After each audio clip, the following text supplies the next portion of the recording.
Around the Block with Cody Diesbourg and Brigitte Pellerin.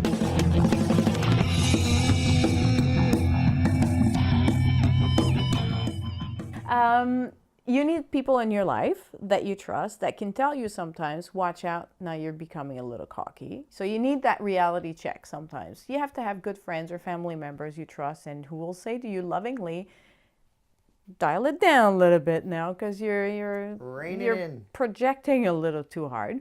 And you also need good people in your life who can tell you sometimes, no, it's not you, Cody, it's this other guy, he's trying to build, it's not you that's not good enough at something, it's the other person trying to chop you down, and don't let them. That's right. Shake it off. Don't let it bother you. Move on.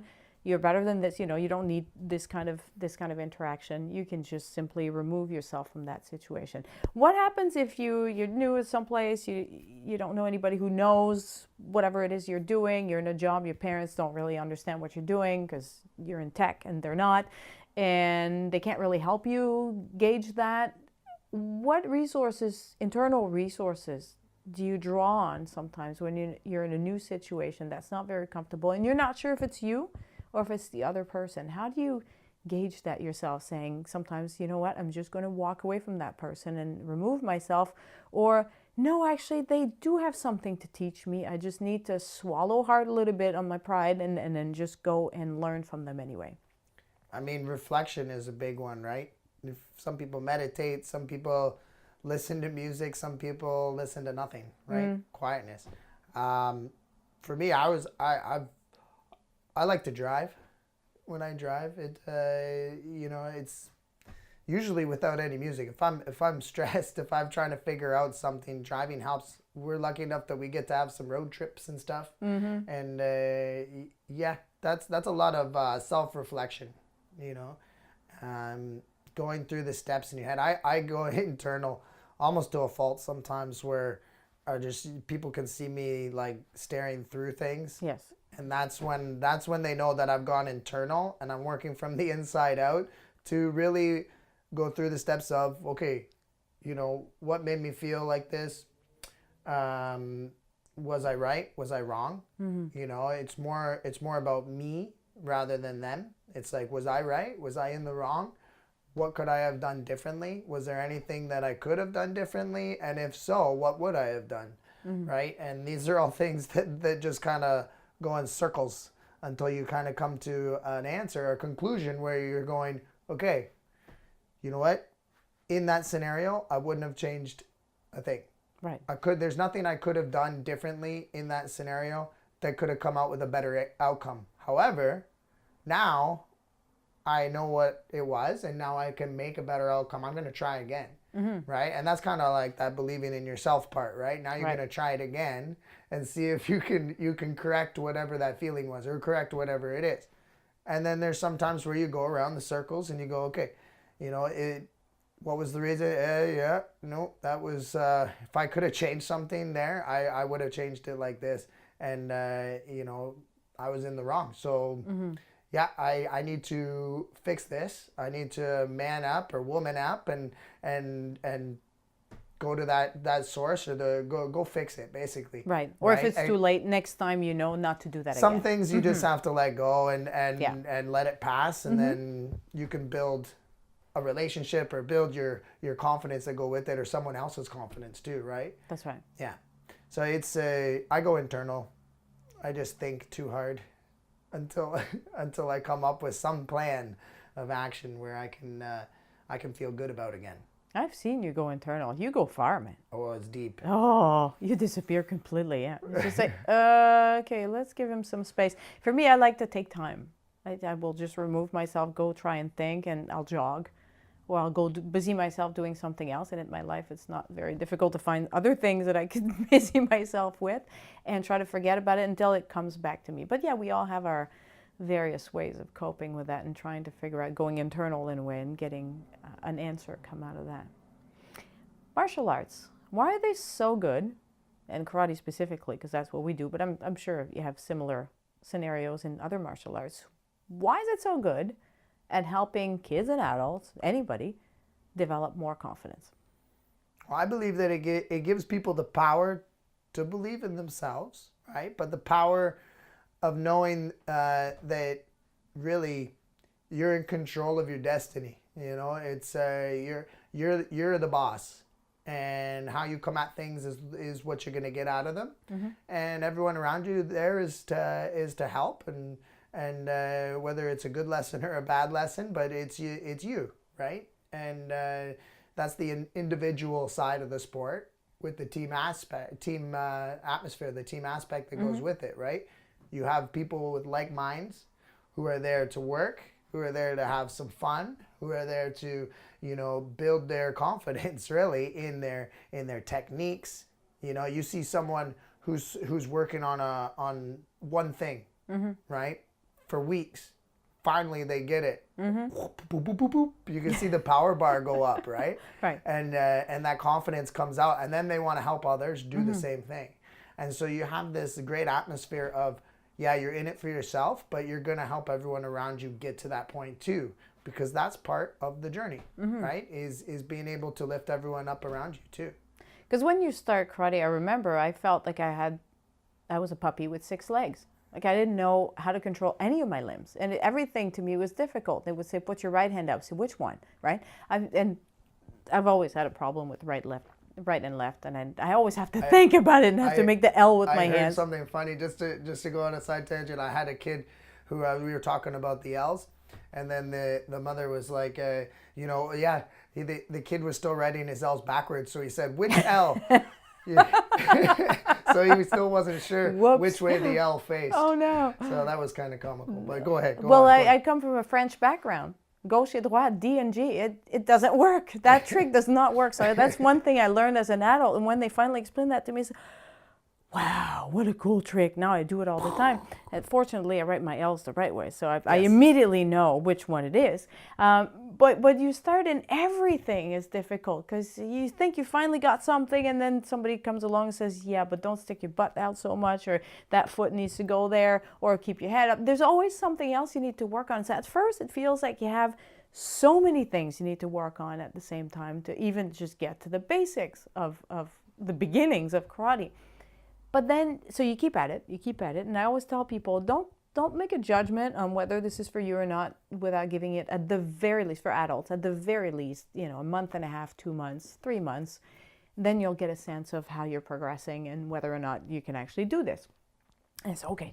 And they wait, but usually after 3 or 4 weeks, they say, yeah, it's getting better. Yay, this feels good now.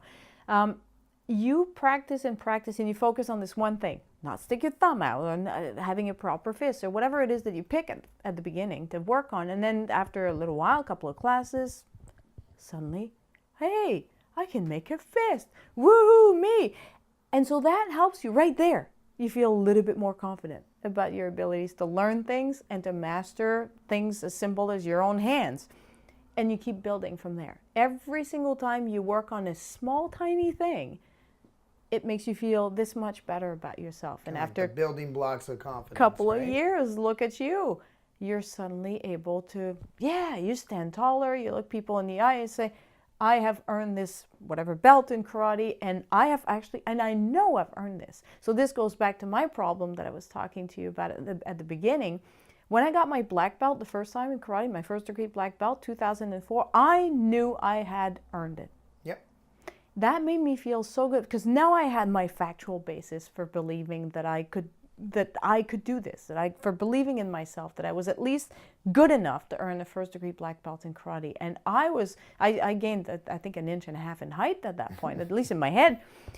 And I was much better at this. And there are other activities that can be like this, but I remember learning piano as a kid. I was affiliated with the university, and I was at a music school there, and my teacher, who was great at piano, but never taught me like that. It was always what I was doing wrong. Well, and that's, I think, a part of karate, quit. Right? Yes. Is that we build on positive reinforcement as well as giving you the things to work on, right? And the things to work on is not always a bad thing. Right. It's like, oh, you get a new challenge. Yay. Check out the new challenge. Yeah, we're so excited to be able to tackle this challenge. You know, and then, but a lot of the times when we're fixing stuff, we're not just telling them what to fix. We're telling them what they need to keep doing too, because they're doing it great. It's like, okay, you have super low stances, so you have to keep that going. Now you need to work on your foot positioning, right? So you're trying to remind your students that they have really good stuff in there that they need to keep. Because if you fixate too much on the bad, then that's all you're going to remember. Yeah. Right? And like you said, it's either going to, dwiddle you down to nothing where you don't want to be there anymore, or you're actually going to forget about that good stuff that you need to keep doing. Yeah, because Right. that's what happened. I mean, I love piano, and I've kept playing all these years. But I got to the point, and I kept getting better, and I knew I was getting better. But then I got to a point where I was at a bit of a fork where I was getting so serious that I was going to make music my career or not. And at that point, based on all the experience that I'd had and thinking, if I go the career route, it's going to be nothing but criticism, except 10 times more, because now it's suddenly a lot You're more on the serious. spotlight, You're yeah. really in a that's your major. That's what you're doing with your life.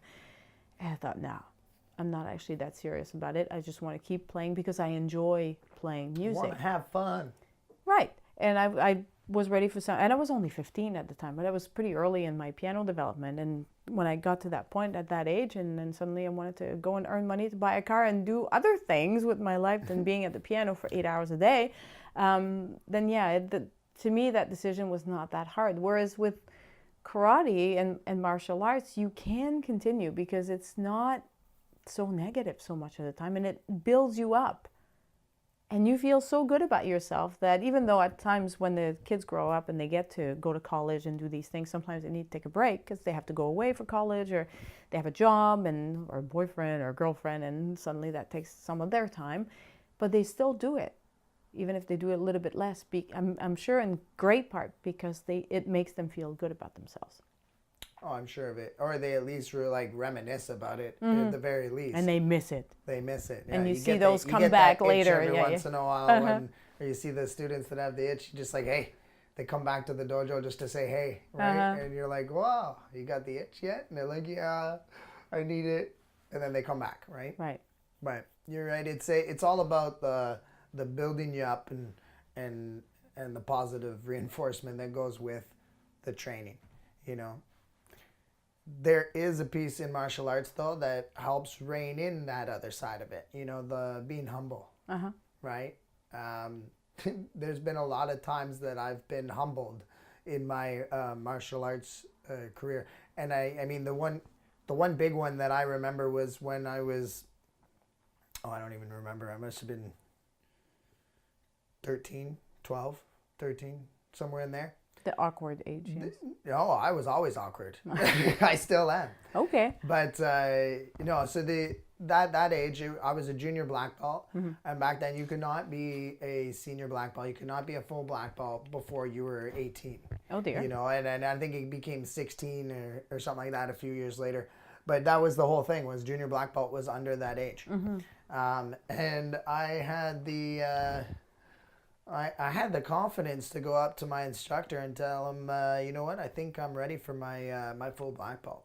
We at need that to change age. those rules. Yeah. And then he's like, what are you talking about? And I was like, yep, I'm teaching lots, people are coming to me for things. I've done competitions and I have experience in that, and I'm winning with that. So, I think this is something that is the next step for me. And so he thought about it. He's like, well, let me think about it. And at that time I had three main instructors. It was John Marshall, Laurie Moore, and Mark Fletcher. These were the three that really shaped me up in my teaching career too, right? So each one of them wanted to see, basically they came together and they made up a plan. Okay, this is going to be a test, and this is going to be something that we're going to test his character on for sure. But it was three different things. So Lori wanted to see me how I would teach an adult class. She wanted to know I could teach adults like an adult. Well, yes, if you're going to have an adult black belt. Yes, exactly. That makes sense. Mark wanted to see me fight like an adult. That makes sense too. He was of the old school. And, and wanted to definitely see me, be able to fight like an adult. and hold my own that way. And then John wanted to see me. He wanted to see me basically talk like an adult.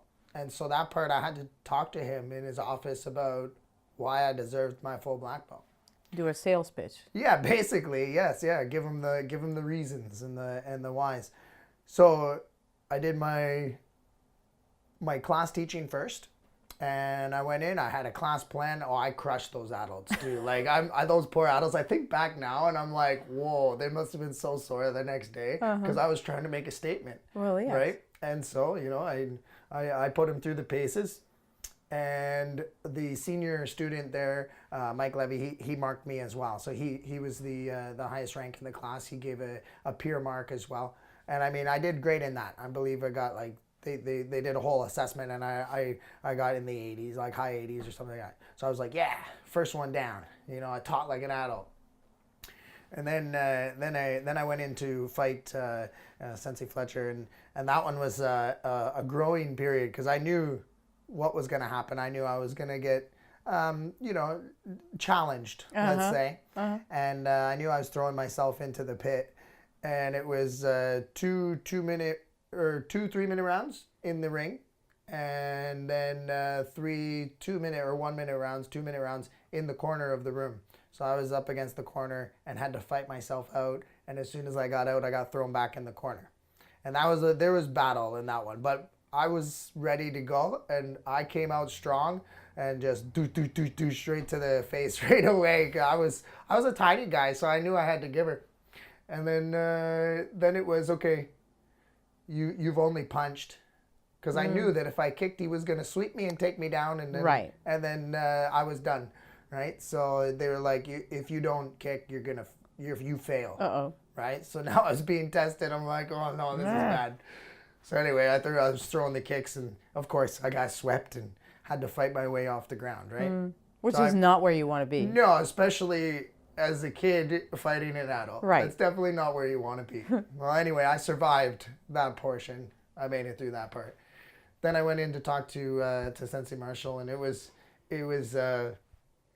go in, talk.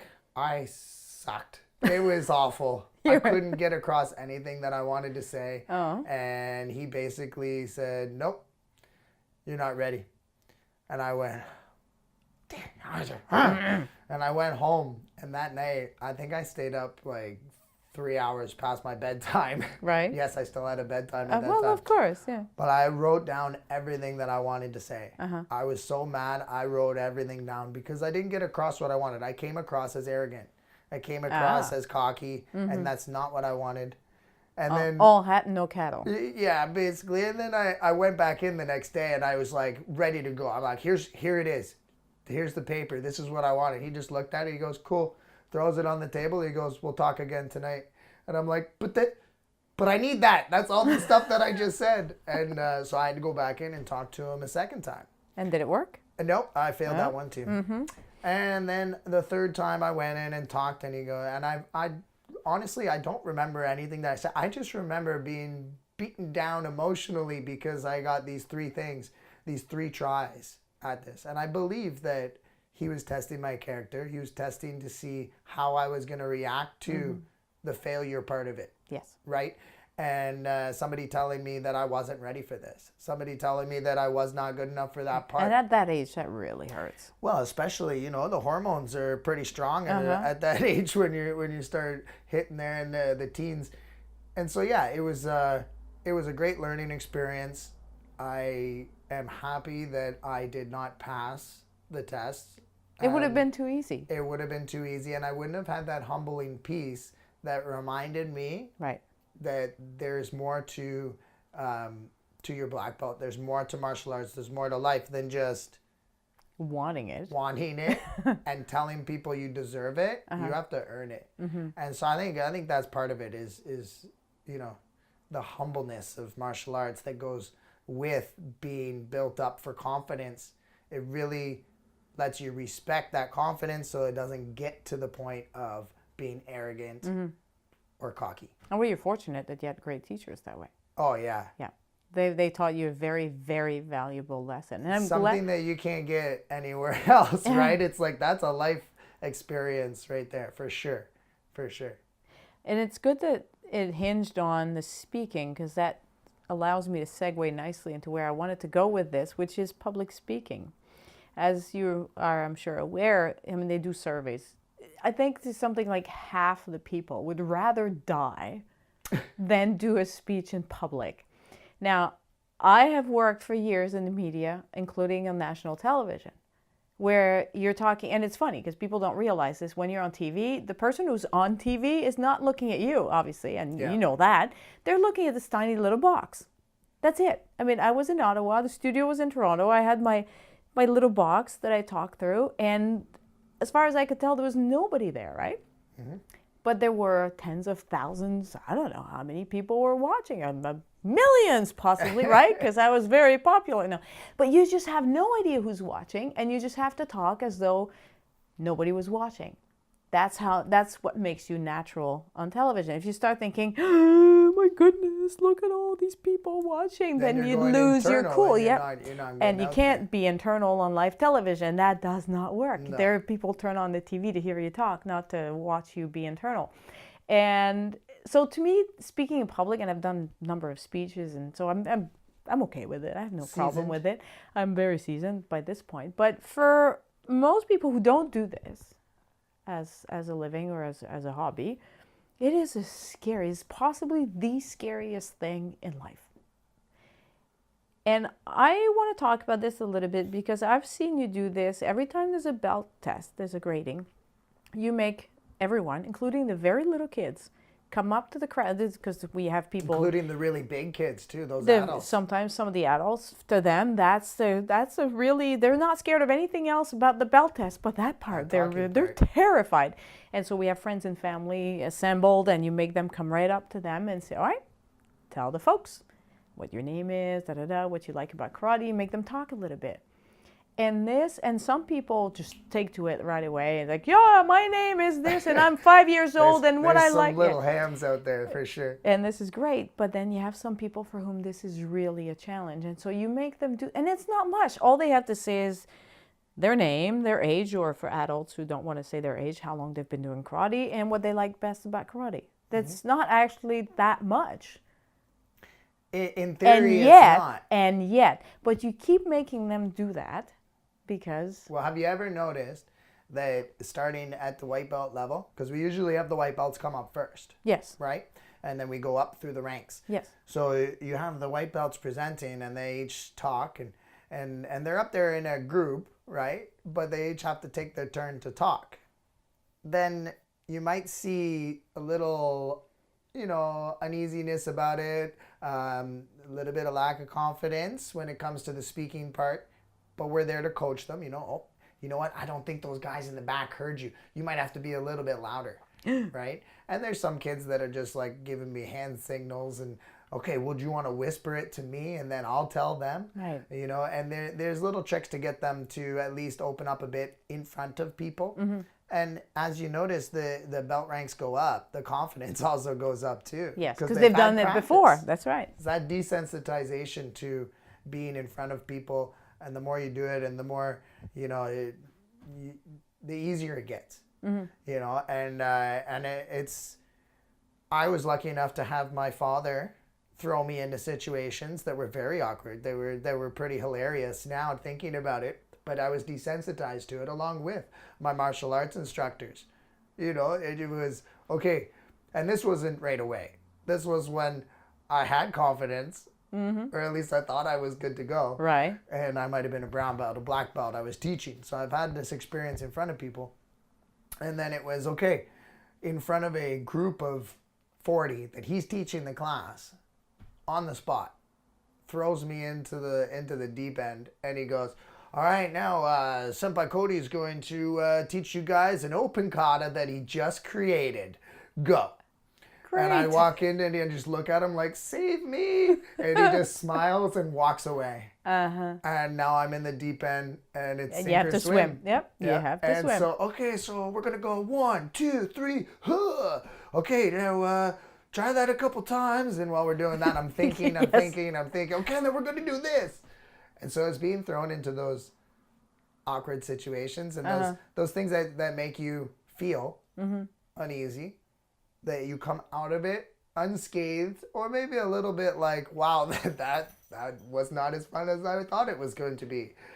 But you're able to brush it off quicker each time, and you're able to make light of it, right? And have some fun with it. And then you almost want it, you know? So yeah, no, it's all about being desensitized. And that's what the goal is in those, of getting people to talk and getting people to open up in front of others. I had a physics teacher in high school who did that. He would talk and lecture and da-da-da, and as so-and-so will explain, and then he'd look at so-and-so. Huh? Me? What? Me? Explain what? I forgot to listen. Yeah. And so he would catch people not listening, so you'd have to listen, because otherwise you'd look stupid, or you'd have to come up with something clever or accurate. Clever was good too. He had good enough humor. He was a good teacher. Had good enough humor to, if you came up with something because you didn't know, but at least you were original and funny about it, you'd be forgiven, not a problem. But next time you'd have to come up with something a little better, right? Or you had to know your stuff, in which case you were good, but a little bit boring, but still you were still fine. And that forced people to always be on their toes and get desensitized that way too. Right? So that was a very good way of doing it. But I like your way, especially because it's not as trying to put people on the spot. Now, mind you, that teacher that was the experienced people, right? We're all a bunch of 15-year-olds, and 15-year-olds, sometimes you have to just, put on the spot a little? Yeah, and sometimes slap them down a little bit, emotionally speaking, right? To say, you're not exactly as awesome as you think you are, and I'm doing you a favor by forcing you to come to grips with how not awesome you actually are. So that's a good thing to do for some 15-year-olds. Not me. I was cool, I think. Yeah, right? yeah. No, you never got put on the spot? No, I was okay. Why are we talking about this? I'm the one who brought it up. I shouldn't have done that. You threw yourself under the bus. But making people talk to others is a good way. And some of the teenagers, and sometimes they're 12 years old, and suddenly you give them a little responsibility. So, okay, you're going to stretch this group now. These are kids that have been doing stretches with us for years. They know how to stretch. But suddenly you force them to, you're in charge. Stretch people, 5 minutes. And the first time, they have that save me. But then they do it once and they survive. It's okay. Nobody died. They've done their 5 minutes. They're looking maniacally at the clock to be sure that they do exactly 5 minutes. But then eventually doing it more, they relax into it, and then suddenly it comes to the point where speaking and being in front of other people as the person in authority, even if you're just in charge of telling them how to stretch for 5 minutes, it becomes more natural, and that increases their confidence. Like, whew, that's a turbo shot. Yeah. Mm-hmm. That's that power bar we were talking about. All the way to max, and it almost tilts. It's so good to see. And then you see some of these kids, you see them go out of the dojo, they make school presentations. Some of them will do little YouTube videos about a school project or anything else they have going. And you look at them and say, well, that's kind of cool. Look at them being so confident. Yeah. And it's a good thing to see. Yeah, 100%. And that's the thing I've seen in martial arts that is different than a lot of other sports. And I'm not saying it's not existent in other sports. No, for sure. Yeah.